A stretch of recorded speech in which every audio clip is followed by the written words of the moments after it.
Lopez. Right. That's She's what a I'm team like. player. I'm like, if it comes up, let's just roll with it. Yeah. Let's roll with it. Oh. Okay.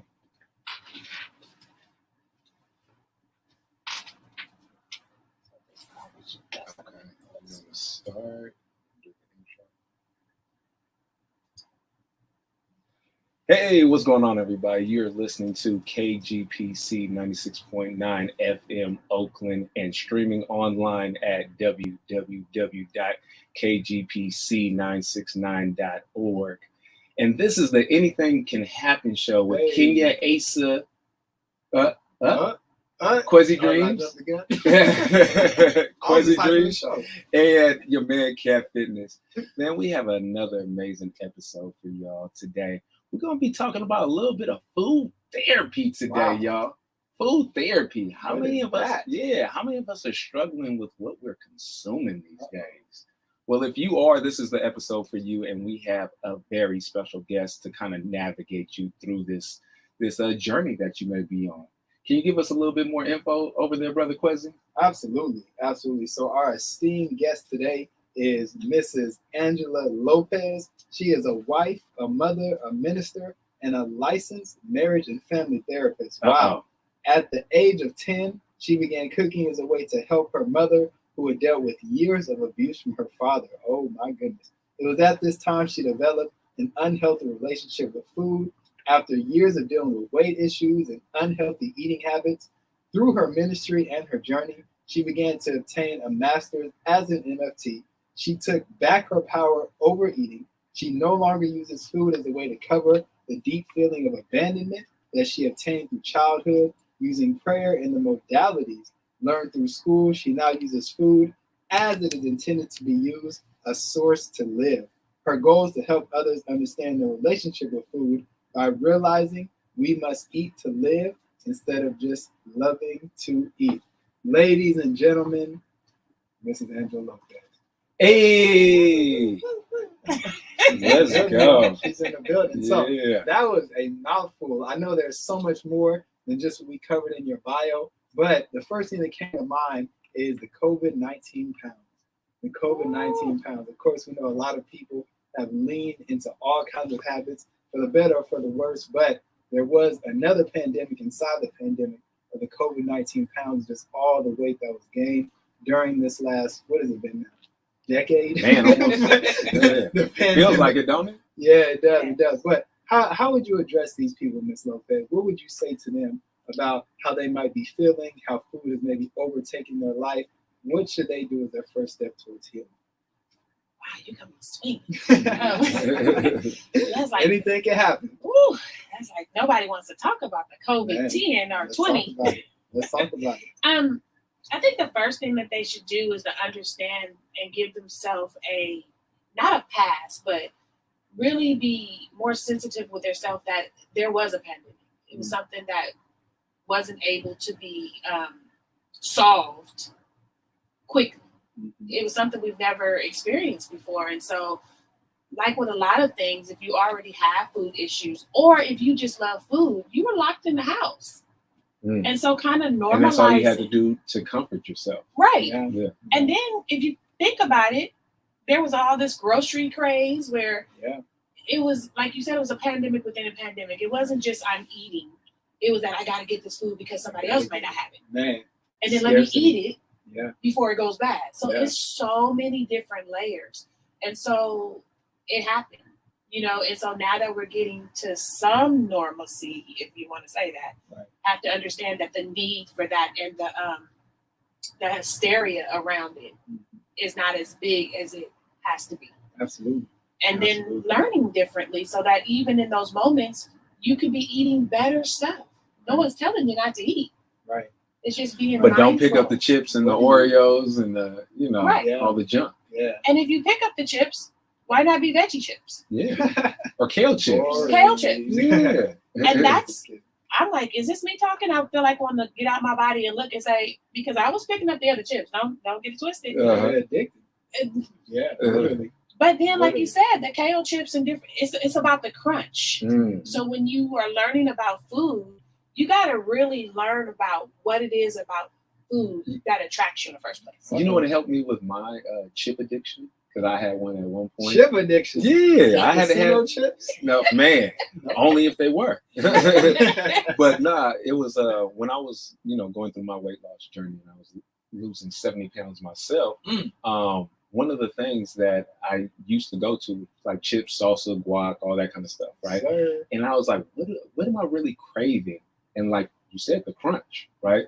So then I was like, okay, what can I get the same sensation from the same kind of crunch and savor, something savory and similar? I was like, what if I do like baby carrots and like a little bit of hummus? Yes. Right? I get the crunch, the look. Yeah, it worked though. Yes. It worked. It helped me wean myself off of just eating the Doritos and all those kind of chips that are super addictive at a certain point, and eating something that was just a healthier option. Yep. So you gotta take steps. It's steps to it. It's levels to this, brother Quezzy. But even with the steps, you got to know where it's coming from. Yeah, there we go. You Now gotta, we're talking. you gotta.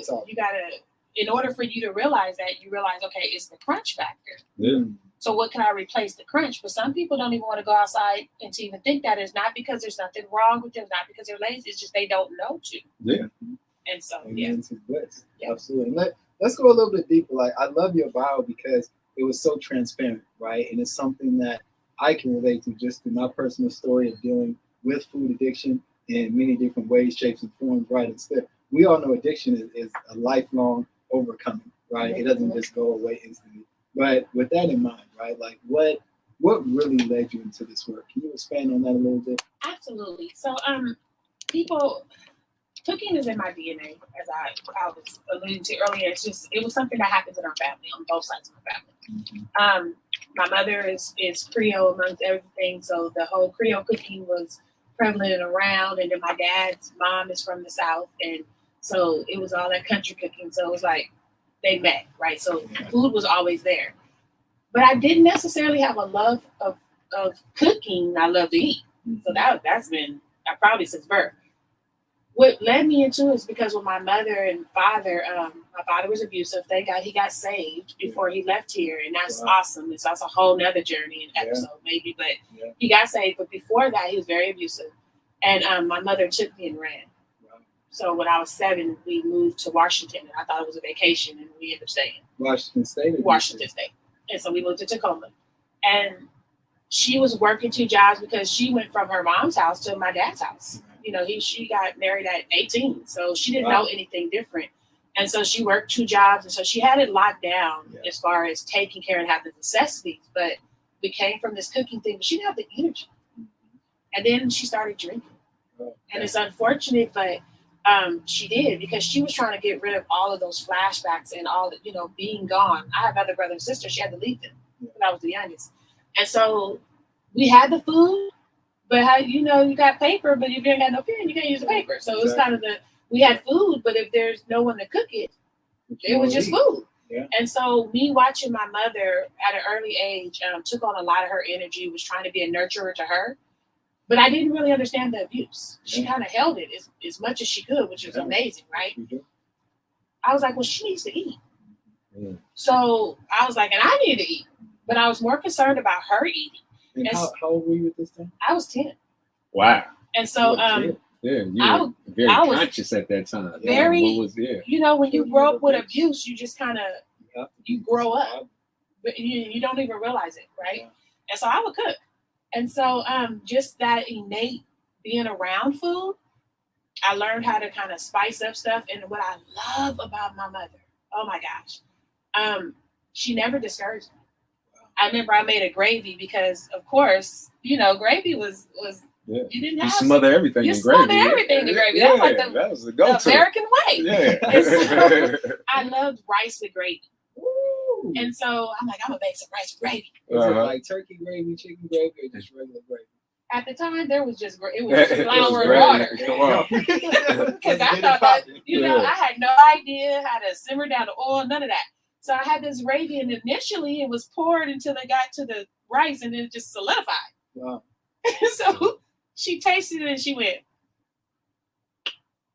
because you know how when peanut butter sticks to the roof of your mouth? That's what all the flour did and all its glory. And she said, Well, You learning.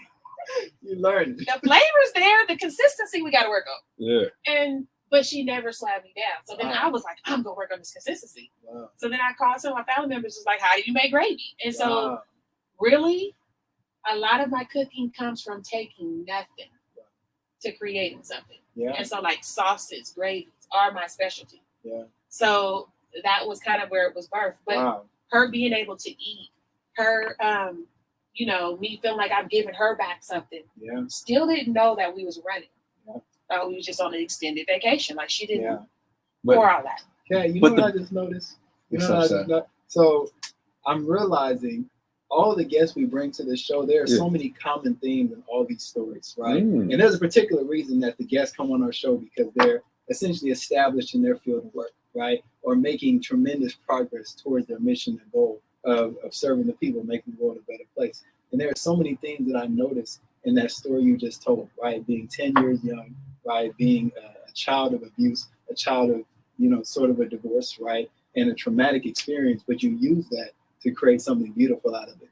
And not just that, but you had a mentor that encouraged you, right? You had persistence and you had the humility to seek out resources to provide for you what you didn't already have, right? And that's literally what led you to being here in this moment. So I pray that everybody that's listening really takes that away and understands these basic concepts and principles. You apply them to your life. You don't need to be 10 years young again, but you apply those things to your life. And who knows where you could be in the next 5 years, 10 years, 15 years. But that being said, Kat, please. No, I was going to say the takeaway that I got from that was it was so beautiful that even though it didn't come out perfect, it was a stepping stone. Ooh. Right? And so many times in life, we think something has to be perfect before we get started, right? And no, it doesn't. It doesn't have to be perfect at all. It just has to be a stepping stone to get you moving in that direction that you need to be going into. And if for whatever reason that you didn't get that at that moment, a lot of fear or a lot of anxiety could have came around food at that time. And somebody's like, oh, this is nasty, this is garbage, this and that. It's like, oh, I can't do this. Right. And you wouldn't have been the person you are today. Right. But with just like, you just need to work on your texture, right? You're like, oh, okay, well, I can do that. Right. I can get that right. Small steps. Now it just opened up an entire world. Yes.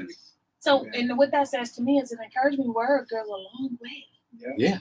In any stage in your life, whether it's a kid to an adult. And how many of us do that, with our kids? Those that have kids out there, even if they're just trying something, you don't know why they're trying it. You don't know what it's going to become in the future, but encourage them. Encourage them until they don't, until it's not useful to them anymore, until they've gone on to their next chapter in their life. Right. Right. That's powerful. Let's shift gears a little bit because we do aim to, even if it's not purposefully, we do aim to bring, movers and shakers, entrepreneurs to this microphone, to this station in order to help spread your voice and your message and really your story to our listeners, right? Because there are a lot of listeners out there who are entrepreneurs and a lot more who are aspiring entrepreneurs, right? Who really want to break free of the traditional path and do something that really makes them feel alive, right? But we know along with that comes the storms, right? Comes the darkness, comes the loneliness, and sometimes the self-deprecating thoughts, to say the least, right? So I want to ask you, along your journey, before we get to where you are now, what are some of the storms that you've experienced, had to battle through in order to make it to this station? Oh my God. There's been many, to be honest. And some of them were self-inflicting storms, and some of them were storms that Why do we do that? Why do we create those self-inflicting storms? Because a lot of us do that. I think we kind of touched upon it before we got on air. It was like a lot of times we're guided to certain things in life. God might bring something to light in our life, and then we see it, and it's too good to be true. Wow, I can't do this. This is too much for me, right? And automatically, instead of moving forward, we take a step back. Right. And some of us never embrace our greatness. We just look at it, and we always talk about what if, what if I did this? What if? Yeah. And we live in that place, in that realm. And some of us come out of it, and some of us spend an entire lifetime just thinking of the what ifs. Well, Kat, that sometimes comes from people being afraid of, like I was saying before, failure. or failing, I should say. And so if I'm staying in the what if zone, then I can always say what if, and I don't have to say it happened or it didn't happen or I failed or I didn't fail. I can always have that imagery of and building it up as much as I can and be like, well, it could have happened. I just decided not to. Yeah. You know, and then when you get faced like you telling me to come on the show, you're like, I was like, wait a minute. It just got real, y'all. Wait a minute. Yeah. Because I told Kat I was going to cancel. Really? He said it, and I was like, the what if? Like, oh, that sounded great. Yeah. Then when he said this week, I was like, Jesus. Call on him into this space. But I couldn't say no because one, Kat asked you to do something. It's kind of like his excitement kind of takes over. It bleeds into you a little bit. Right. So I got caught up on his excitement, and then before I knew it, I was saying yes. I got off the phone like, wait a minute. Yeah. So I suddenly don't feel well. Did it just get hot in here? Reality kicked in. But what really happens is if you have someone who sees something in you. I go through when you said what are some of the storms. I went through a lot where people will say stuff to me like, you don't know who you are. Ooh, that's the one. And I'll get frustrated. That became like a fighting word. I was airbox people because I'm like, well, then tell me, you know. And no, I don't know who I am. But here's the thing. Sometimes you just got to step out on faith and go on what somebody else sees in you, if it's positive, right? And so we're talking about the positive people who speak into your life, not the negativity, because people tell you stuff like that too. Yeah. And then in those storms, some of that is that, you know, you believing the negative and not believing the positive. Then you're afraid. Maybe you don't have anybody to encourage you. But in this life, there's so many doors now with becoming entrepreneurs. Like you can do that from your couch now, just commentating on somebody else's work now. Social media. And become somebody, right? Yeah. So now it's about that you got to be your biggest cheerleader. Yeah. And so some of the setbacks was, you know, my love for food and my necessity to eat became a coping skill for me and taking the place of a lot of voids that I didn't understand because remember, I'm 10 years young, and I don't understand all these voids, but I know that those French fries made me feel better. Yeah. And those French fries, and if I created a sauce, then I wasn't thinking about my problem. Man. And don't let me have a big gulp. Big gulp was just like, that washed it down. That was like my form of alcohol, right? And so it just builds on that. So I started going to that to take the place of having to deal with things that I was too young to understand. Yeah. And so some of those storms, they started off as little storms. They became like Katrinas. Yeah. Because they got away from me and, you know, what they say, the bowels broke, where you just cannot stop all of that stuff. So then when anything happened, because I learned to cook and people praised me on that, and then I love to see not only that they enjoyed the food, but I love to praise about it. Let's just be honest, right? So now I'm cooking. So now I'm cooking and eating when I'm happy, when I'm sad, when I'm bored, and it just became my friend. Yeah. And so that's what kind of took me on a journey. And I really didn't understand that journey, to be honest, until the pandemic. So where the pandemic may have had some negative expressions on some people, I didn't have that experience in the pandemic, to be honest. It gave me a time to self-reflect, because what else was I going to do? I'm in the house. Exactly. So now, you know, why am I eating this right now? Right. I was blessed to still have my job. Yeah. I actually had 2 jobs during the pandemic. And so I didn't have the same stuff and the same excuses. I was able to roll out of bed and go to work from my chair. Mm-hmm. I don't have all of those frustrations no more where I need this burger because I don't have time because I'm driving from here to here. No, I can literally walk in my kitchen. So why am I choosing that? And then I met the Catleys who were, you know, healthier eaters. Is that true? You know, who making some healthy choices out there. Right. Who made vegan meals sound like lobsters. Man. and you make it taste like lobster too. Yeah, the magic. She has a way with the mushroom. I don't know. Man, we have to create a whole show about how this woman can, from tacos to pastas to, man. I told my wife this is like the Forrest Gump. You know how Bubba Gump was like, Salt, yeah, butterfly shrimp. shrimp. She does the same thing with mushrooms. Yeah. There's no games out here. And let's talk about it though. So what are some of your favorite meals to prepare that make you feel good without the guilt? Now? Yeah. Mushroom Creole. So mushroom Creole? In my spirit, in my lineage, we have shrimp Creole. Mm. And so I love anything shrimp. I love seafood. Like I really love seafood. Yeah. But my son, he loves seafood too. So he was having a birthday party, and me and Kat's son are best friends. And so he wanted this shrimp thing. But the cats were coming, and I wanted to make sure that they had the same choices. Mm.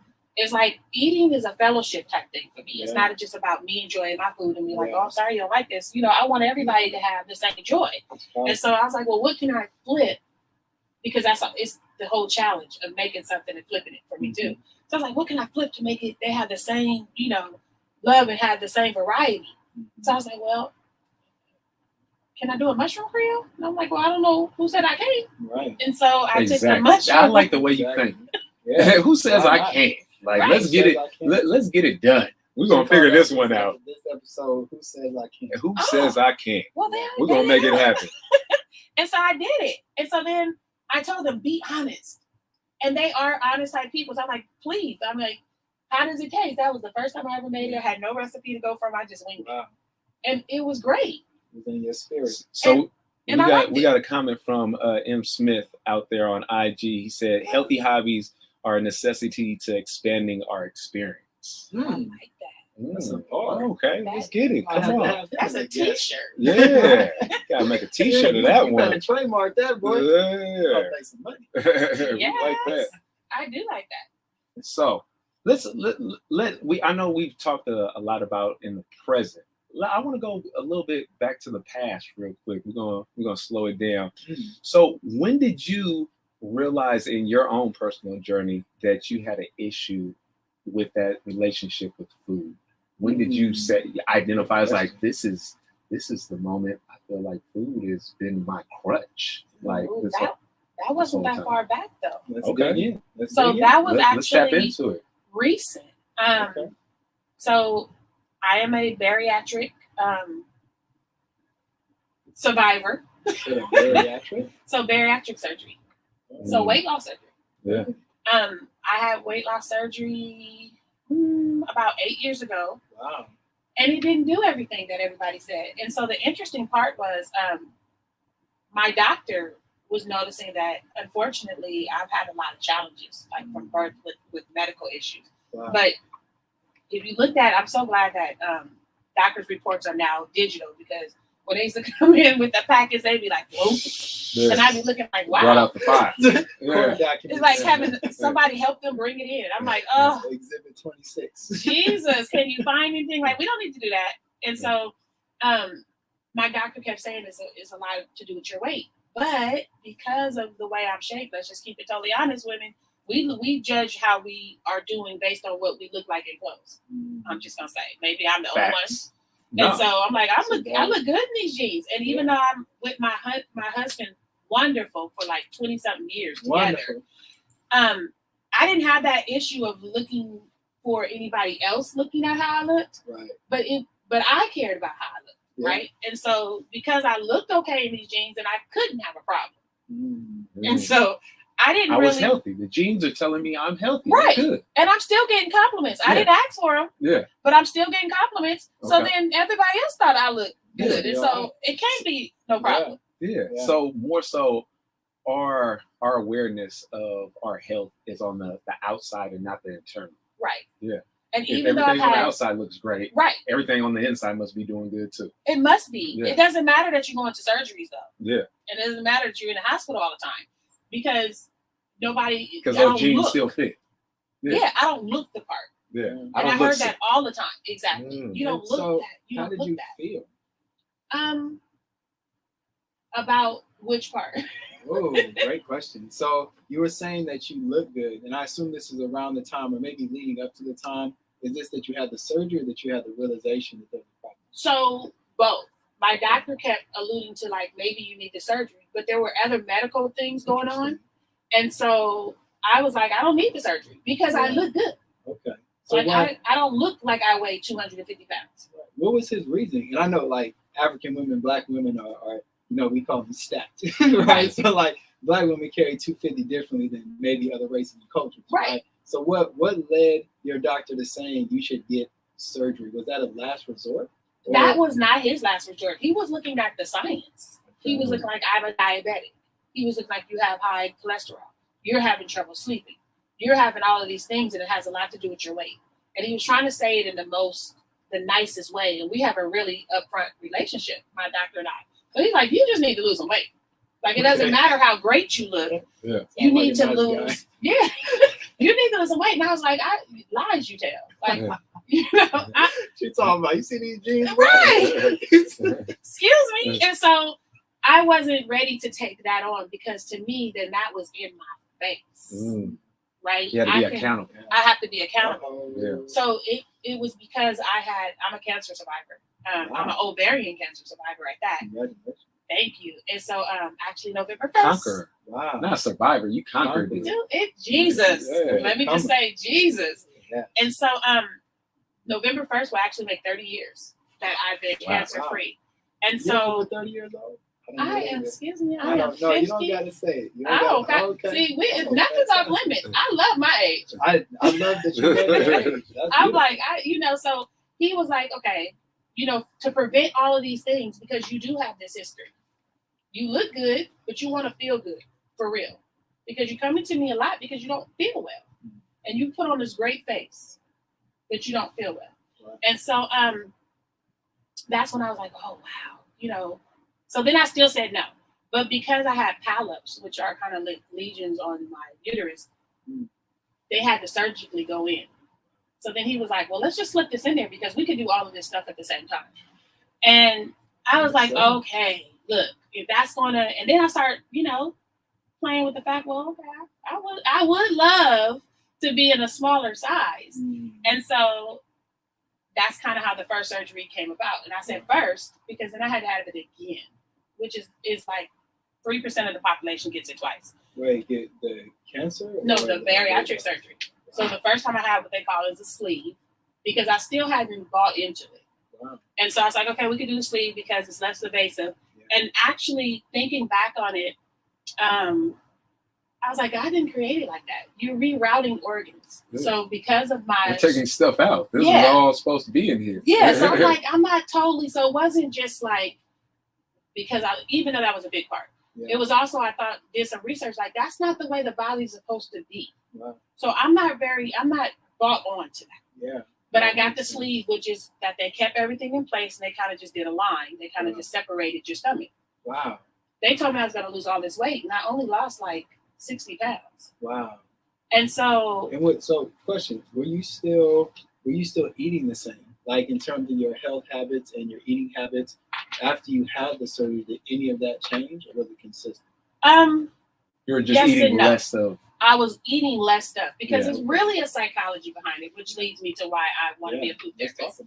And so if you haven't got your mind wrapped around that you have an issue and you need to change, no surgery, no nothing is going to change. Exactly. It's the behavior. It's the behavior. The behaviors got you to this point. We have to change the behaviors. Right. Yeah. It's, and it's so people don't realize that. So they do their part because they make you go to a psychologist and they make you do all of these things, but you can adapt. Yeah. You can go to a psychologist and tell them what they want to hear and what you believe in that moment. Mm-hmm. Let's just be honest. I believed it in a moment. Okay, since I'm going to do it, I'm going to go hard in a moment. But I hadn't tackled what was stemming and what was causing that. It goes way back to 10, me putting stuff in place. Maybe even before that. Exactly. Genetic trauma. Exactly. Generational curses. Exactly. So you can't cure it like that.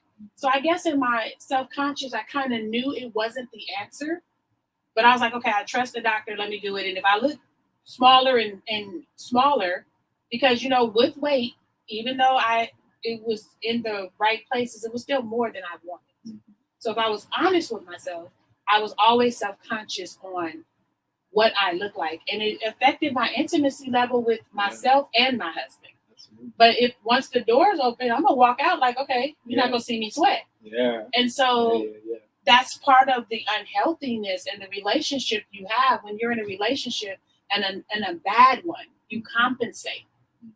And so you kind of raise the bar like nobody's going to see me sweat, even though inside is tearing you up. Yeah. And that's exactly what food was doing. Yeah. And so I was gonna say, let's take a quick pause, real quick, because I gotta make this announcement. You're listening to KGPC 96.9 FM Oakland and streaming online at www.kgbc969.org. This is the Anything Can Happen show. You're listening with Kenya Asa, Quezzy Dreams, and your man Cat Fitness. And make sure that you don't turn the dial, because this is an amazing episode that we're having right now. Yeah. I'm sorry to cut you off, Miss Angela, but we had to attend to our viewers real quick. Station break real quick. And just for those of y'all who are just tuning in, we are here with Mrs. Angela Lopez, who is a food psychologist. Am I getting that right? Food psychologist? No, that's not right. Food therapist. She is a food. There is a difference, y'all. There is. She's a food therapist. Let me break it down real quick. Yeah. So a psychologist, as amazing as they are, because there's nothing, it's not, we're all here together. We're not knocking the psychology. Exactly. We're working together. Teamwork. No, it is a team effort. We all have our parts to play. So a psychologist really deals with the psychological aspect of things. And so they can go where you are, so to speak. A therapist has an innate way of digging deeper. It's like it's always going bigger deeper. than the psychologist? And so more than psychologists. And so, and then coming up with like steps. Psychologists do that as well. But that's the reason why there's a different title. So we kind of work and do the same things. We just specialize differently. And so you could need both of them because we're both, relevant. But the reason why I say therapist is because the reason why I chose different, even when getting your license, and let me just make a correction. I'm aspiring to be a licensed therapist. I still got hours to do. But right now I'm an MFT, but I still do the same work. You guys are training in the field. Exactly. And so in order to be a therapist, we deal with different modalities and we go to the root of it. And a psychologist, they also can prescribe medicine, so they have a different skill set too. And so a psychologist, you can go and they can write your prescription. I don't necessarily write your prescription, even if I become a licensed therapist. That's more of a psychologist thing. So there are some differences. So let's do this. So I'm somebody who struggled with food addiction for a major part of my life, right? And not a lot of people know that. I think Kat knows that because him and I have had conversations about it. My wife probably knows it, but not a lot of people know that about me, right? I don't look like what I've been through, as we say, right? I wear it back. But but if I was to come to you at, let's say, like 18, 19, when I was really in the thick of it, right? How would you help me as a food therapist in your particular line of work? How would you help me to get through my food addiction? So one of the things that I think, well, first of all, food therapy is not something you hear a lot. So I'm somewhat feeling like a pioneer. So to be honest, I don't have a lot of the answers yet because I'm still discovering. And it's based off my need, right? Yeah. So if I was speaking to the 19-year-old you or me, I would challenge you to go to the root of what are you feeling when you're eating? Like, what does that particular food do for you? It makes me feel good. And so then I would ask you why. It tastes good. Why? Opposed to something else. What makes it taste different? Why do you want that Carl's Jr. so bad? What is it feeling in you? It was too deep. And so I would we gotta get to the root of it. Like, come on, Quezzy. We got wow. And so a little trick, but there's 5 whys out there. And as parents, we kind of innately do it anyway. Our kid comes to us and they ask us something. We go, why? Why'd you do that? They give us an answer. So why'd you do that? They give us an answer like, so then why'd you do that? And by the time you get to the 5th why, you usually get to the meat of it. Because it's forcing them to go deeper and deeper. You're not just staying surface. So as we were talking earlier, opposed to chips and different chips and what we would eat differently. And so I realize now that I'm addicted to crunch. I also know that crunch kind of psychologically does something to you. When you eating something that's smooth, you can eat more of it. But when you're eating, you're doing something. It's a muscle. You're crunching. You're using muscles. Yeah. And so now going deeper into food, I also know that kicks up enzymes and all of that kind of stuff. So it does some naturally good things when you're chewing opposed to when you're that's on where shakes. the digestion starts in Exactly. the mouth. Yeah. And so crunch is a great thing. So when I realized that I like crunch, I'm like, okay, so what healthier choice can I make? So I was still talking to your 19. So what can you make that you're not depriving yourself? Because when you deprive yourself and say this is off limits, all you're doing is sabotage yourself for the next moment, right? So you like that, let's just say chips. Okay, so you are chick. Well, I don't know if I'm tapping into your 19-year-old self. It might just be tapping. I think we got a comment for you to read off. For me? Yeah, go ahead. For me? Yeah. Oh my goodness. We're trying to talk to the boy. Which one? You in my DMs? I'm married. What's the deal? See, that's probably why I said chick earlier. I'm just saying. I'm sorry. Okay. So, is this from Dope Ass Vegan? Yeah. That's on the radio. Yeah, that's right. their hashtag. So we got a comment from Dope Ass Vegan. It's not only that he wants it, it's that they put additives in the food that act just like drugs to keep you coming back and keep craving. Oh my goodness. She's trying to have the feds run up in here. Right. Come on, Dope Ass Vegan. But see, at 19, tell them all do the you know that though? No. That's a great, that's so true. Yeah. But that's once you get into the maturity of knowing food and knowing your relationship. So Right. so Dope Vegan Yeah. understands the relationship with the food, and that Yeah. is awesome. But at 19, we ain't thinking about that. Right. So if we were talking about the 19-year-old, we just talking about it tastes good, just exactly what you said. Yeah. And so if I'm making a healthier choice at that moment without putting all of the pressure on you to do something different and sabotaging, because then I'm telling you what I think you need to do, I would ask you the questions of what could you do? Because if you come up with your solution, then you're apt to at least take a step. And I'm not asking you to take 5 steps. I'm asking you to take a step. Yeah. So if at 19, what was my thing? Nachos has always been my thing. It's always. With the cheese sauce or with the shredded cheese? Shredded cheese. So always. hold on. Who? Oh. I don't know if I was the only one doing this as a kid, but going to like 7-Eleven and taking the bag of chips and then putting the nacho cheese into the with the jalapenos. I'm just saying. So you race kids. down that hot dog aisle and put all the hot dog toppings on the chips. Absolutely. Oh yeah, okay. What's the problem? I mean, we've all been there, with that right? big goat. Yeah. Okay. Respect 7-Eleven.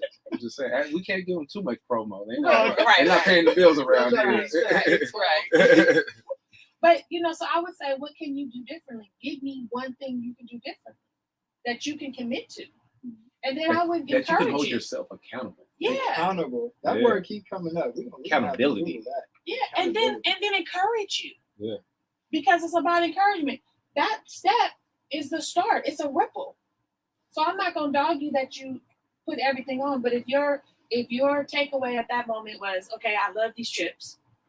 And so I'm at 7-Eleven, and I'm doing the chips with the cheese. Mm-hmm. So maybe I won't put the cheese on it, but I'll put the chips, but I'll still put the jalapenos, the onions, and stuff like that. But you took away the cheese. You got it. But see, that's your step, though. Okay. So then what could you that's take your away? one step towards success. So what could you, so I'm speaking to the 19. Yeah. So what could you take away? Because that would be my suggestion. So for you, your immediate reaction, like, that was too much. So what could you give them? Well, that's a whole nother story, because fortunately, I was able to heal from my personal food addiction. But that's a great question. Like, that's an amazing question. And I know in my particular journey, I had to come to terms. I mean, exactly what you're asking, like the why, right? I had to come to terms with why I was using food as a shield or as a barrier, and what I was protecting myself from, or even blockading myself in, right, to keep myself close to. So that being said, like I really appreciate that, and really the conversation that we're starting in our community. And I want to ask you, right, like 2-party question. So the first part is really, what is the vision, right? Like, what is the vision that you have? Because this is like this conversation we're having. I've seen people on Instagram sort of engage in it. There's also a woman, I Am Surviving Vegan, who's really gaining some traction. She's a Black woman, and she's a vegan, and she talks about literally what you're talking about, right, in terms of like the crunch and the different reasons that we lean towards certain foods and certain addictions, especially when it comes to what we put in our mouths, right? But I want to ask you, what is your vision And also, why is it imperative for us, and especially as a community, to engage in these conversations around food and around healing, right? And using food to live instead of living to eat. Okay, so first part. Vision. Okay, so my vision is, because I'm a minister, I have this thing about, when we go to church, we feed our spirit man. And so the word of God is nourishing to the soul. And it should be nourishing to the mind and the body as well. But it's nourishing to the soul. And so when we feed our bodies, we're feeding our spirit, our physical man. My vision is that I want to cook for the mind, body, and spirit. Because when I was working in a school, a lot of the kids who were deemed the issues, the adolescents who they say that were issues, and they had these issues. It really wasn't issues. There was minor things that was happening. They were kids. And they were hungry. Yeah. They were hungry. Yeah. They was hungry for more than food, but they were hungry, with food. And it was amazing when you gave them a sandwich, how it would change their whole mood. And so I started building a little community where they would come in and they would participate in making their sandwich. And then I bought equipment, and my husband can attest. I bought equipment, and they start cooking in the classroom. So every Wednesday we would cook. I was going to say, why do they feed the kids so much garbage at school? The man, pizza, the burgers, that's garbage. I'm just saying. That's a whole take off fun, if we look at what they feed our kids and what options are, it's trash. And they want them to sit there, pay attention. They're sleepy. They're tired. They're not getting no mineral. It was just horrible. And then some of them, they would try to eat over because they didn't have the food at home.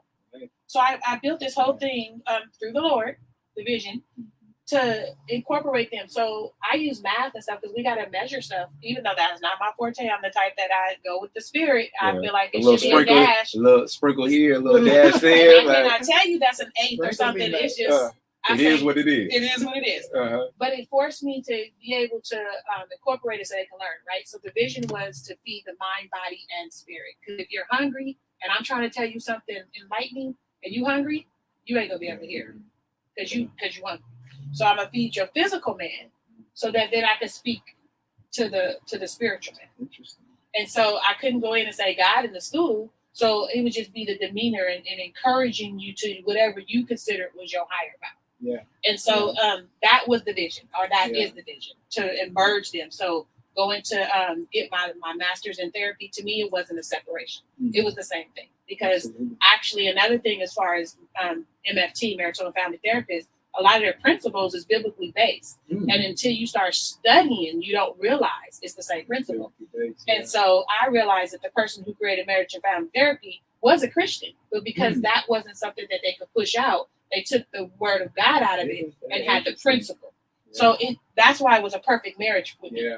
So then if I'm creating all of that stuff, what was the second part of how did I get to? Yeah, so well, first and foremost, while you were speaking, especially about feeding the physical man, I thought of another revolution within a revolution.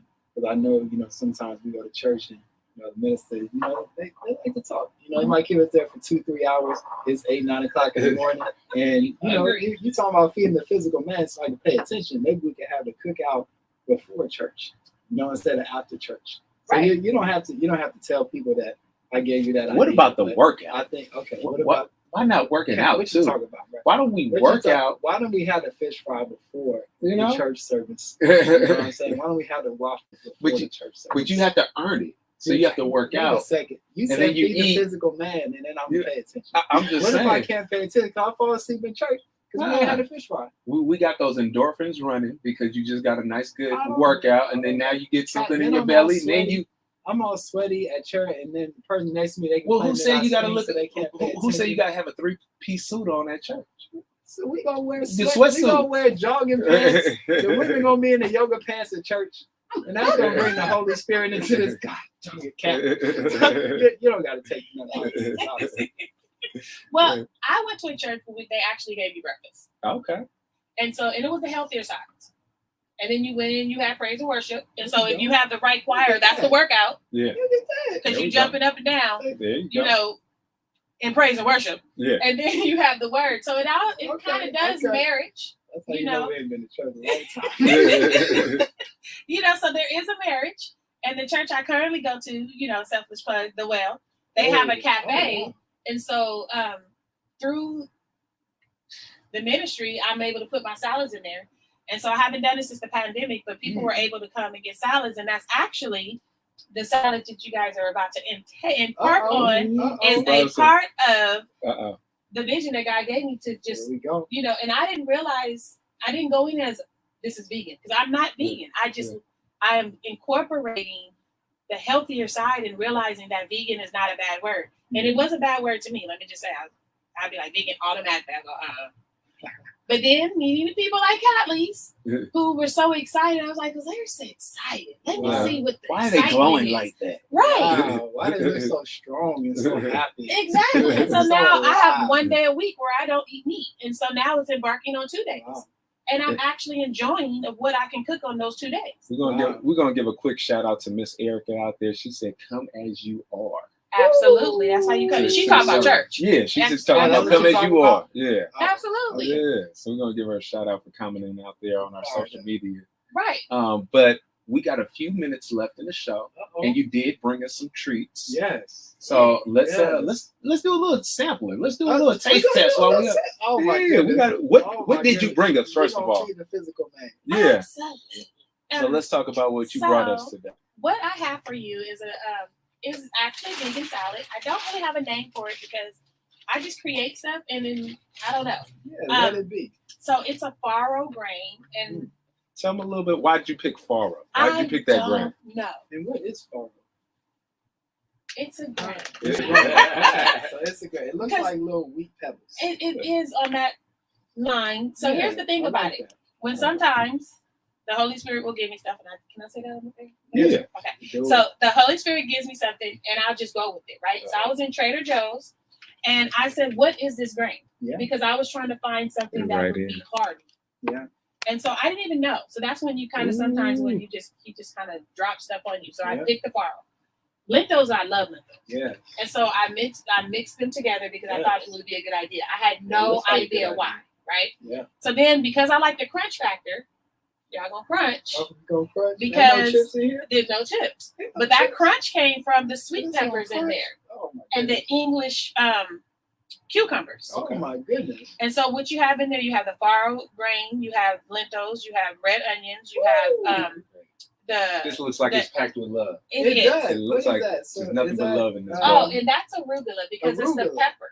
It's the peppery. You don't got no food allergies, do you, Brother Quest? Well, I'm not going today. Well, there's no peanuts or nothing in there. It's made with olive oil.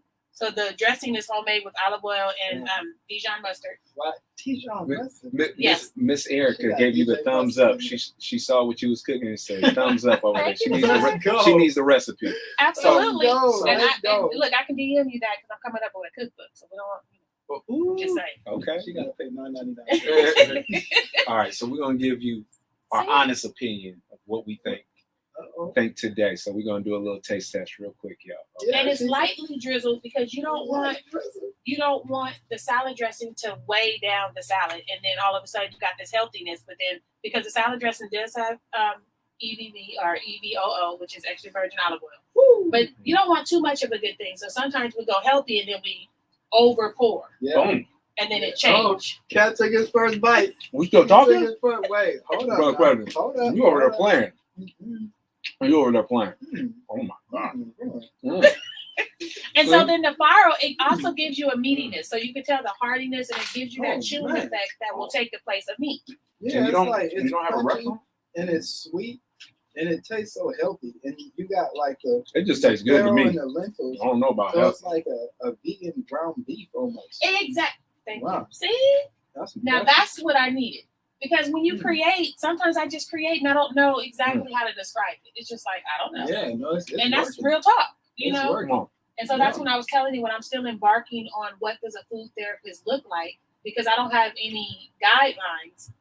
That's one of the things. I have all of these meals that I have no names to because I really just thought about it. Yeah. And then I use people like you guys to take and tell me you know. I'll be a This is guinea right. pig any day of the week. Any Need day. it. Let me know when the cookbook coming out. And so you guys point your hands and you know when you were saying sabotaging yourself before, that's one of the things I think I sabotaged. This cookbook has been in the making for 10 years. I'm being super transparent.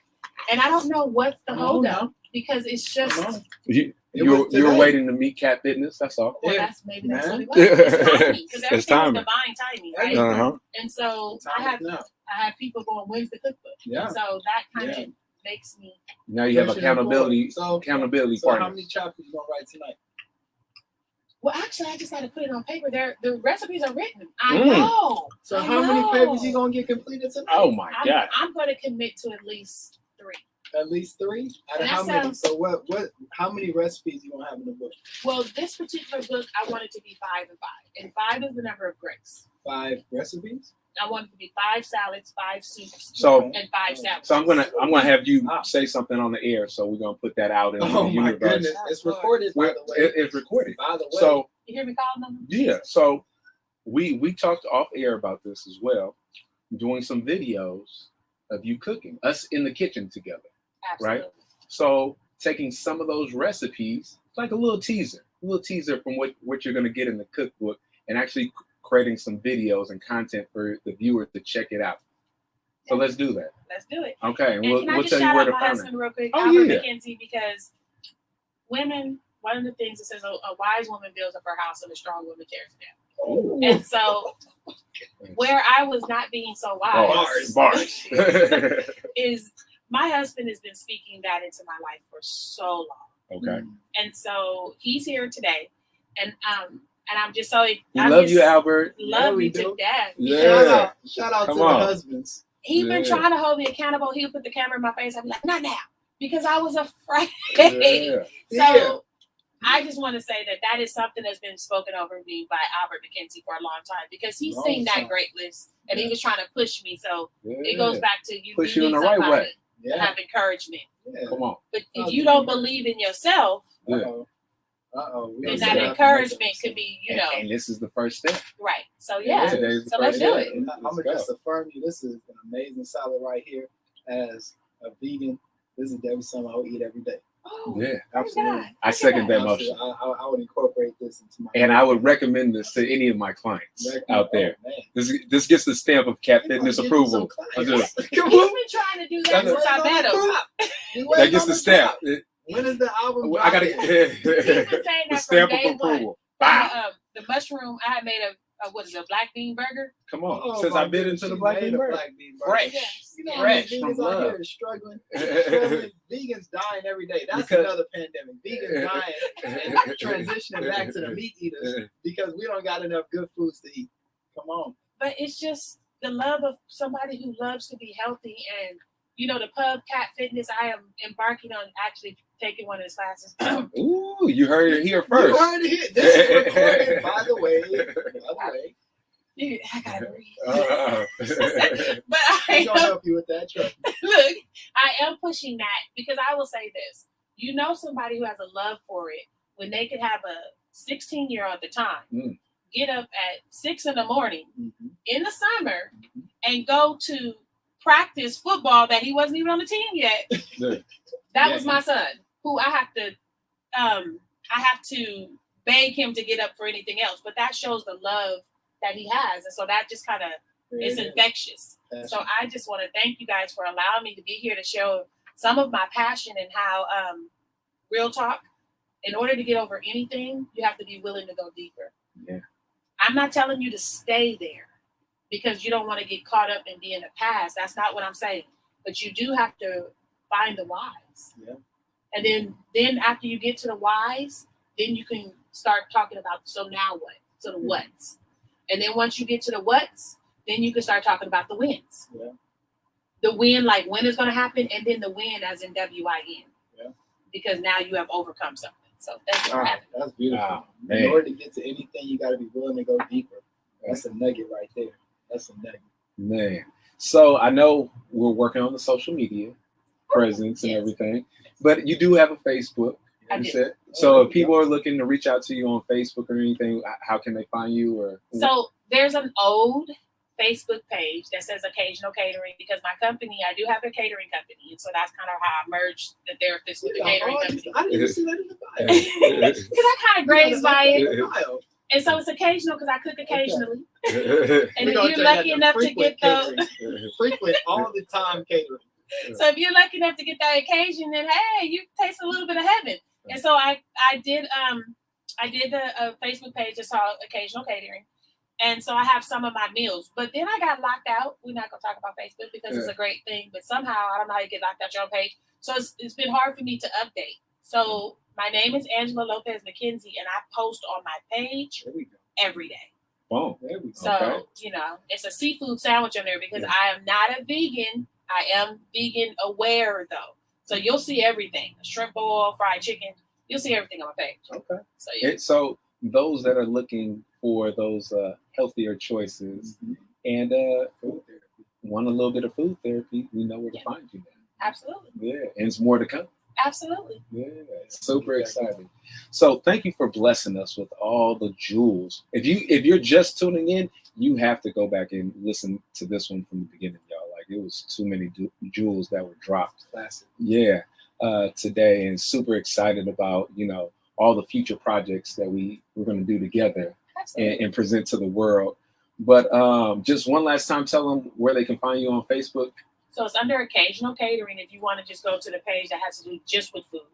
Older pictures and not a lot of new pictures, but Angela Lopez hyphenated McKenzie is and can you reference that in the messages just because Okay. and say that it's about food so that I can accept you as a friend because it's not a public page. Yes, no creepers allowed. Absolutely. Yeah. And then that way you can just see inspiration from day to day. I'll wake up and think about something and just post it. Boom. Okay. So Brother Kwesi, let everybody know where they can find you at on social media and your website. Yes. You are hearing Kwesi Dreams. That's KWESI Dreams.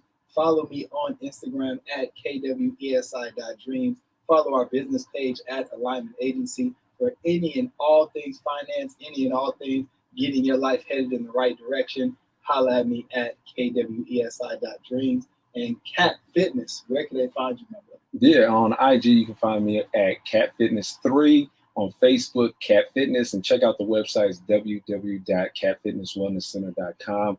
If you're looking for a trainer that's going to challenge you, mind, body, and spirit, you don't have to look any further, y'all.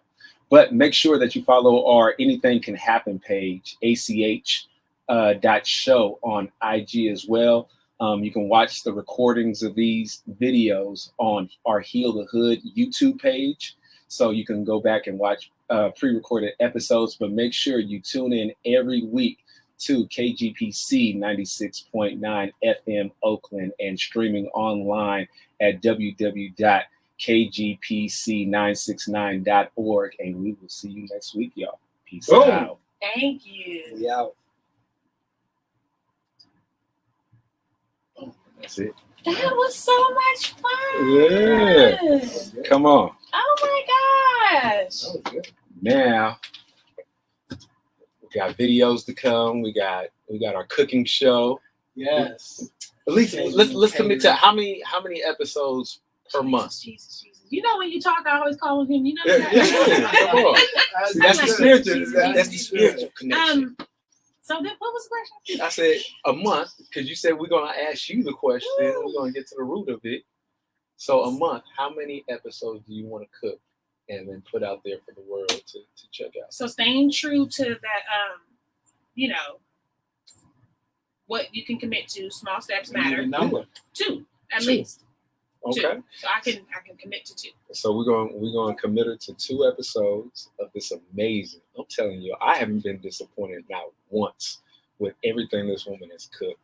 And like she said, she's not fully vegan, but she's definitely vegan conscious when it comes to what she does and the amount of love that she puts in it, y'all. Oh yeah. Like you could taste the love. I can taste it.